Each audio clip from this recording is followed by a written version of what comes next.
మనం 10వ తరగతిలోని ఉపవాచకమైనటువంటి పివి నరసింహారావు ఉపవాచకంలోని పివి నరసింహారావు పాఠ్యాంశాన్ని మనం చర్చిద్దాం. పివి నరసింహారావు మన దేశ ప్రధానిగా ఎన్నికైన తొలి తెలుగు వాడు. తెలంగాణ ముద్దుబిడ్డ, కరీంనగర్ ఇది చెందిన వాడు. ఇతని గురించి మనం తెలుసుకుందాం. ఆయన దేశభక్తిని నిలువెల్లా నిలుపుకున్న రాజనీతిజ్ఞుడు. రాజకీయ వ్యవస్థ కంటే దేశమే అధికమని గట్టిగా విశ్వసించిన మహా మనిషి. यानी इसका मतलब आयन देशभक्ति जो उसके देश की भक्ति है ये पूरा भरे हुआ है. एक पॉलिटिकल लीडर भी है और पॉलिटिक्स से भी ज़्यादा देशी मजबूत रहना चाहिए बल्कि विश्वास करा तो इंसान है. कहे कि इसके बारे में तारीफ़ कर रहे हैं डॉक्टर APJ अब्दुल कलाम. భారత మాజీ రాష్ట్రపతి, శాస్త్రవేత్త, విద్యావేత్త అయిన అబ్దుల్ కలాంపై పై మాటలు ఎవరి గురించి అన్నాడో తెలుసా? जो ये अब तक अपन जो जिक्र कर रहे थे, जो इंसान पॉलिटिक्स से ज़्यादा देश के बारे में मजबूती देना चाह रहा था, ये बात अब्दुल कलाम किसके बारे में बातचीत कर रहे थे आपको मालूम है?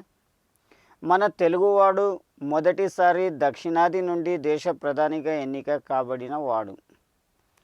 अपना एक तेलंगाना का तेलुगुवाड़ू तेलुगु इंसान और अपने देश को एक PM के तौर पे चुना गया इंसान तेलंगाना मुद्दुबिड्डा అయిన పివి नरसिम्हा जो तेलंगाना स्टेट का जो है उन्होंने PV नरसिम्हा उसके बारे में जिक्र चल रही थी.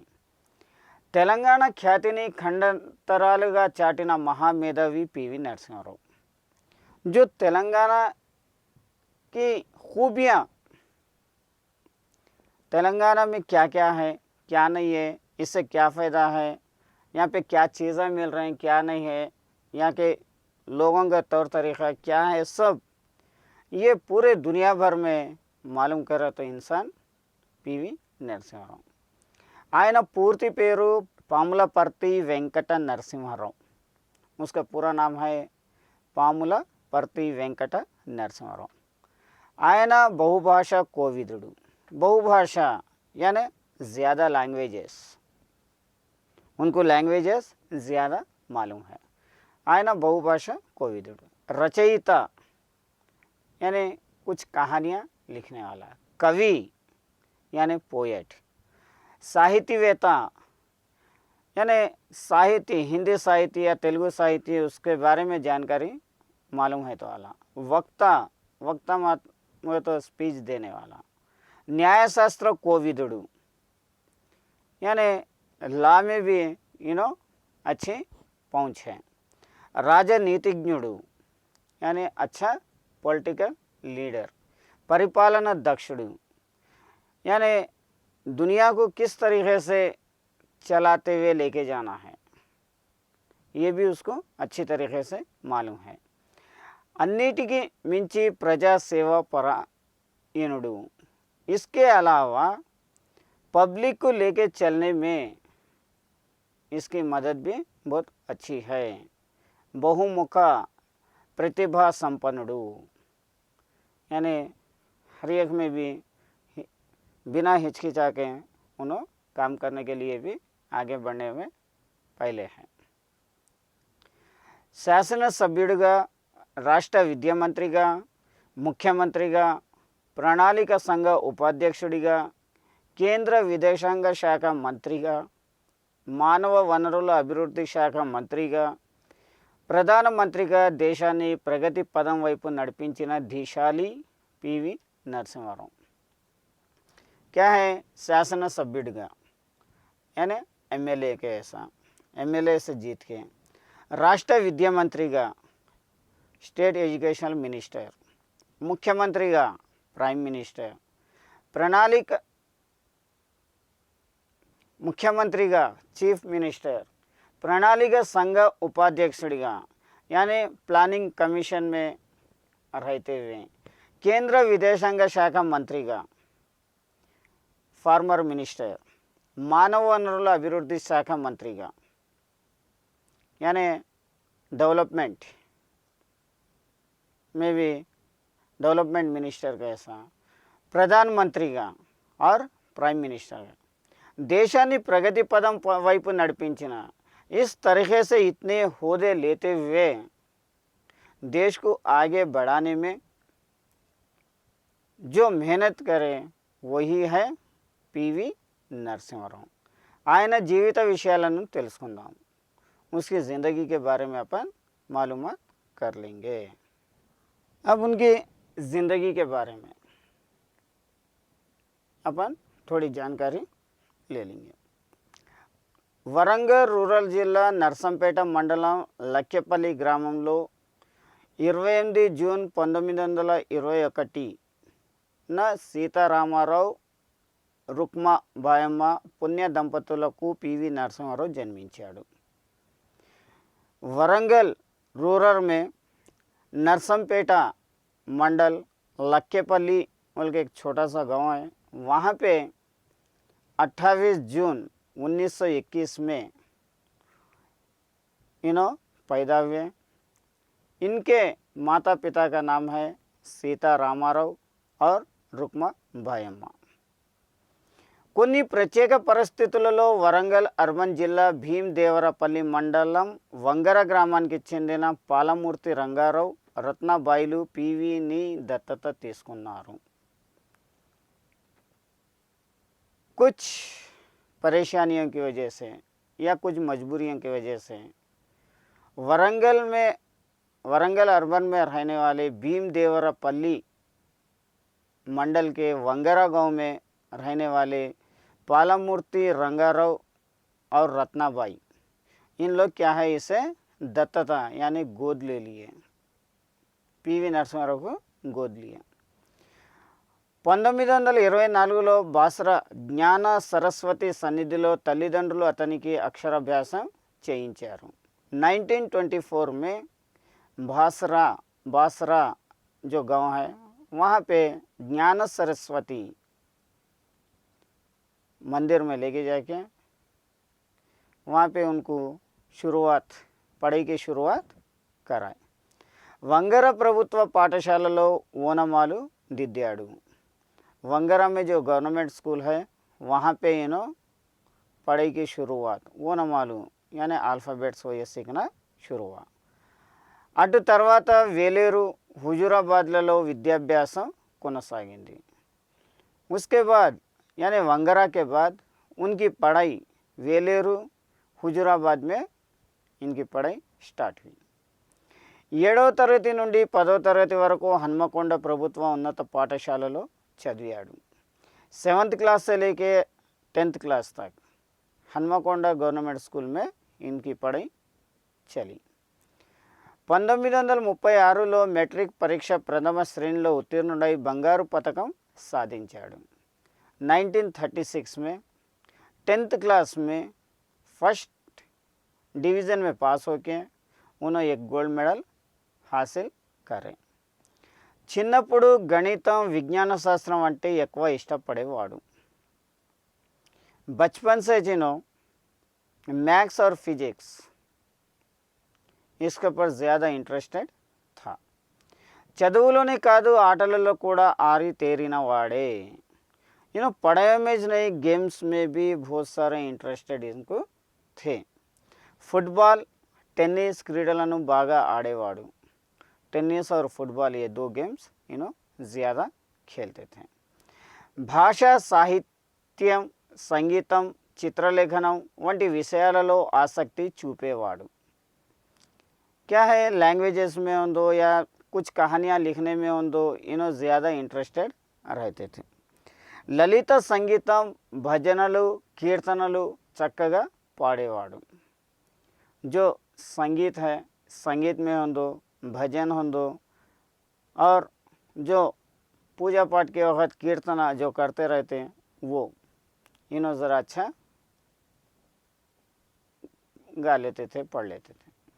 చదువుకునే రోజులలో తాను ఎప్పుడు క్లాస్ ఫస్టే అని, సెకండ్ రావడం ఎరుగనని ఐ విట్నెస్ పత్రికకు ఇచ్చిన ఇంటర్వ్యూలో ఒకసారి పీవీ చెప్పాడు.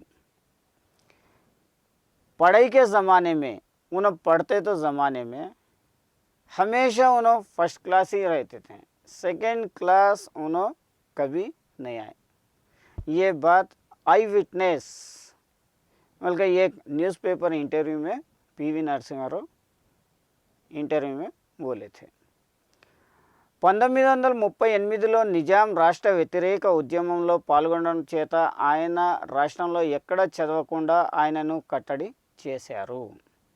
1938 में निज़ाम को अपोजिट में यानी निज़ाम के ज़माने के अपोजिशन रूलिंग में वो जो जुलूस ये निकला था उसमें इन्हों रहने की वजह से यानी रेवोल्यूशन में रहने की वजह से इनको ये स्टेट में कहाँ पे भी पढ़ने का मौका नहीं, तो ऐसा कर रहे थे. పై చదువుల నిమిత్తం ఆయన మహారాష్ట్రలోని పూణే చేరుకున్నాడు. इसलिए उन्होंने आगे की पढ़ाई के लिए महाराष्ट्र में यानी महाराष्ट्र में है तो पुणे को उन्होंने चले गए. అక్కడ बीएससी పూర్తి చేశాడు. वहाँ पे बीएससी पढ़ाई कंप्लीट कर लिया. नागपुर विश्वविद्यालయంలో एलएलबी पट्टा పొందాడు. उसके बाद नागपुर यूनिवर्सिटी से एलएलबी यानी लायर का पट्टा हासिल करें. హైదరాబాద్ తిరిగి వచ్చిన తర్వాత అప్పటి రాష్ట్ర ముఖ్యమంత్రి బురుగుల రామకృష్ణారావు వద్ద జూనిयर ప్లీడర్గా పనిచేశాడు. उसके बाद ये पढ़ाई पूरी होने के बाद उन्हें हैदराबाद रिटर्न आने के बाद यहाँ के जो चीफ मिनिस्टर थे बुరుగుల रामकृष्णाराव, उनके पास जूनियर प्लीडर का काम करना शुरू करें. బురుగుల వ్యక్తిత్వం, న్యాయశాస్త్రంలో వారికి గల పరిజ్ఞానం, వారు కేసులు వాదించే తీరును బాగా పరిశీలించేవాడు. ये जो బురుగుల रामकृष्णाराव है, व्यक्तित्व यानी उनके बारे में यानी अच्छाइयाँ, న్యాయశాస్త్రంలో వారికి గల పరిజ్ఞానం यानी लॉ में उनका कितना एक्सपीरियंस है, उनका नॉलेज क्या है, वाరు కేసులు వాదించిన తీరును, जो బురుగుల रामकृष्णाराव जो केसेस को हैंडल करते थे वो उसे బాగా పరిశీలించేవాడు, ज़्यादा गौर फिक्र से देखते थे. వారి అడుగుజాడలలో నడుస్తూ సమర్థతతో కేసులు వాదించి మంచి న్యాయవాదిగా పేరు తెచ్చుకున్నాడు. उनके कदमों में चलते हुए, బురుగుల रामकृष्णाराव के कदमों में चलते हुए इन्हें भी अच्छे हिम्मत से केसा जीतते हुए अच्छे वकील का नाम कमा लिए. హైదరాబాద్ సంస్థానం స్వతంత్రం పొందిన తర్వాత స్వామి రామానంద తీర్థ స్టేట్ కాంగ్రెస్ అధ్యక్షులుగా ఎన్నికయ్యారు. हैदराबाद फिर आज़ाद होने के बाद स्वामी रामानंद तीर्थ स्टेट कांग्रेस के मेंबर थे, लीडर. यहाँ पे उनको चुनाया गया था. ఆయన లక్ష్యాలు స్పష్టంగా ఉండేవి. उनके जो लक्ष्याలు यानी उन्हें जो चीज़ हासिल करना था, जो उन लोगों के मकसद रहते थे, वो सब सीधा गौर फिक्र करने वाले रहते थे. యువకుడైన పివి నరసింహారావు వారిని గురుతుల్యులుగా భావించేవాడు. పివి नरसिम्हा क्या है, उनको एक उस्ताद के वैसा लेके चलते थे, क्योंकि इन्हों हर एक चीज़ को भी सोच समझ के कदम उठाते थे. कौन? स्वामी रामानंद तीर्थ. इसलिए उनके जो कदमों में चलते हुए इन्हों रामानंद तीर्थ को अपने गुरु मानते हुए उनके बराबर चलते थे. రాష్ట్రంలో భూ సంస్కరణల చట్టం తేవడంలో వారికి అండగా నిలిచి తనకు వారసత్వంగా లభించిన భూమిలో కొంత భాగంని దానంగా ఇచ్చాడు. రాష్ట్రంలో భూ సంస్కరణల చట్టం स्टेट में जो ज़मीन का हक किसको रहना है, वो जो रूल्स बना रहे थे, चट्टम बना रहे थे, वो बनाने के लिए इनका सपोर्ट करते हुए इनके पास जो वारसत्वंगा यानी ख़ानदानी ज़मीन जितनी भी मिली उसमें से थोड़ा हिस्सा इन्हों दान के वैसा दे दिया. ప్రజా సంబంధాలను మెరుగుపరుచుకుంటూ రాజకీయ జీవితంలో ప్రవేశించాడు. इस तरीके से पब्लिक से करीब होते हुए धीरे धीरे इन्हों भी पॉलिटिक्स में आ गए. మొదట ఓటమికి గురైన 1957లో 1957లో మంధాని శాసనసభ నియోజకవర్గం నుండి ఎన్నికై తర్వాతి కాలంలో భారత ప్రధాని స్థాయి వరకు ఎదిగాడు. फिलहाल तो पहली बार उन्होंने हार गए थे. बाद में 1957 में मंधानी से जीत के उसके बाद धीरे धीरे प्राइम मिनिस्टर के पोस्ट तक उन्होंने चले गए. ఎంత ఎదిగినా ఒదిగి ఉండే నిరాడంబరత్వం पीवीदी. कितना भी आगे बढ़ने दो लेकिन उन्होंने मैं आगे बढ़न ना बोल के सोचने वाले नहीं होता. ఒదిగి ఉండే यानी कम यानी अपनी सोच उतनी नहीं बढ़ाते हुए रहते थे. భారతదేశం రాజకీయంగా ఆర్థికంగా అత్యంత కష్టదశలో ఉన్నప్పుడు తన రాజకీయ చతురతతో మిత్రపక్షాల మద్దతుతో మైనార్టీ ప్రభుత్వాన్ని ఏర్పరిచిన తన అనన్య చాతురత్యంతో ప్రధానమంత్రిగా 5 సంవత్సరాలు చక్కటి పరిపాలనను అందించిన విలక్షణ నాయకుడు.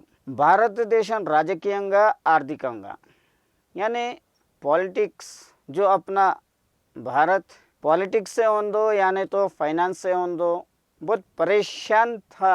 वो टाइम पे इनकी चतुराई से जो अपोजिशन पार्टीज हैं उन लोगों को भी मिला लेके एक माइनॉरिटी गवर्नमेंट बना के 5 साल उन्होंने प्राइम मिनिस्टर बन के भारत को राज करते हुए आए. పివి నరసింహారావు శాంతి స్థాపన గురించి మాట్లాడుతూ నిరాయుధీకరణ శాంతి స్థాపనకు దారి తీస్తుందనుకోవడం పొరపాటు. क्या पीवी नरसिम्हा पीस के बारे में बातचीत करते करते निरायुधीकरण यानी बगैर हथियार के शांति पीस का रास्ता ढूंढ ले सकते हैं, ये सोचना बहुत गलत है. అణ్వస్త్రాలను నిర్మూలించవచ్చు. అణ్వస్త్రాలు यानी जो जानलेवा बमा हुए है जैसे कि न्यूक्लियर बम्स वगैरह उसको अपन हटा ले सकते. కానీ సాంప్రదాయకత ఆయుధాలతోనే దేశాలు ఘర్షణ పడవచ్చు. लेकिन जो नॉर्मल हथियार है उससे कोई भी लड़ ले सकते. ఘర్షణ పడాలనుకునే వారికి బాంబులు అవి లేకుంటే తుపాకులు అవి లేకుంటే లాఠీలు వట్టి చేతులు సరిపోతాయి. जो भी लड़ लेना चाह रहे तो उन लोगों के लिए छोटे छोटे बम यानी लोकल बम हों दो यानी तो बंदूका हों दो यानी तो लाठ चार्ज हों दो लाठियाँ हों दो या ज़रूरत पड़ी तो खाली हाथों भी बस है. నిరాయుధీకరణ ఎంత అవసరం కాదో దానితోనే సరిపోతుంది. बिना हथियार कितना ज़रूरत नहीं है बल्कि अपन सोच रहे हैं वो इससे मालूम हो जाता. మనుషుల మస్తిష్కాలలో మార్పు రావాలి. इंसान के दिमागों में చేంజెస్ आना है. హింస ప్రతీకారం పగతో కూడిన ఆలోచనలు కొనసాగితే ఏ ప్రయోజనం లేదు. హింస यानी कुछ ना कुछ करना है, कुछ ना कुछ जलाना है, कुछ ना कुछ प्रॉपर्टी नुकसान करना है ऐसा सोचना, या प्रतिकारम या बदला लेना है, पगा यानी दुश्मनी, ये सब अगर से ऐसे कंटिन्यू रहा तो इससे फ़ायदा नहीं है. సమాజంలో ఘర్షణ మానవత్వాన్ని నిర్మూలించాలి. समाज में जो ये घर्षण लड़ाइयाँ है वो समानत्वानी यानी सब मिलजुल के रहने के लिए सिर्फ कोशिश करना है, लड़ने के लिए कोशिश नहीं करना है, ये लड़ाइयों को दूर करना है। అప్పుడే శాంతి నెలకొల్పబడుతుంది। जब भी अपने कने पीस अपन रह सकते, पीस से रह सकते, अपना देश को भी పీస్ बना सकते అంటూ మానవుల ఆలోచనలో మార్పు రావాలని, అప్పుడే శాంతి స్థాపన సాధ్యం అవుతుందని ప్రపంచ దేశాలకు చక్కని సందేశం అందించాడు। जब भी इस तरीके से चेंजेस आने की वजह से, अगर से इंसानियत में ऐसे चेंजेस, इंसान के दिमाग में ऐसे चेंजेस आए, तो जब भी अपन पीस रह सकते और पीस के लिए कोशिश कर सकते बल्कि ये मैसेज पूरे दुनिया भर के पूरे देशों को एक छोटा सा अच्छा मैसेज पहुंचाए।